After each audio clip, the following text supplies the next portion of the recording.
Hello বন্ধুরা, আপনারা দেখতে পাচ্ছেন যে এটা আমার হাঁস পালন করার একটা পুকুর। দিনের বেলায় হাঁস আমরা এখানে ছেড়ে দেওয়ার জন্য বন্দোবস্ত করতেছি। এর আগে 3 মাস খামার বন্ধ থাকার কারণে এটার অবস্থা একটু অন্যরকম হয়ে গিয়েছিল, অর্থাৎ খারাপ হয়ে গিয়েছিল।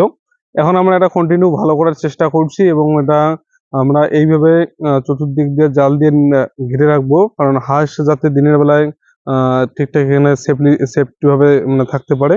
এবং এখানে কিন্তু আর একটা ব্যাপার হচ্ছে, যেটা এই হাঁসের যে উম হাঁস দিয়ে যে মাছ চাষ করা হয়, এর আগে আমি ভিডিওতে আলোচনা করছি, এর পরবর্তীতে আবারও করব। তো আপনাদের বলবো এটাই যে আপনারা যদি আমার ইউটিউব চ্যানেলে নতুন হয়ে থাকেন, চ্যানেলটি সাবস্ক্রাইব করবেন, পাশের দেওয়া বেল আইকনটি প্রেস করে অল করে রাখবেন। নিত্য নতুন ভালো ভিডিও ও খামার প্রশিক্ষণের যাবতীয় ভিডিও পেতে অবশ্যই আপনাকে চ্যানেলটি সাবস্ক্রাইব করতেই হবে। যাই হোক বন্ধুরা, ভালো থাকবেন, সুস্থ থাকবেন, দেখা হবে পরবর্তী কোনো নতুন ভিডিওতে।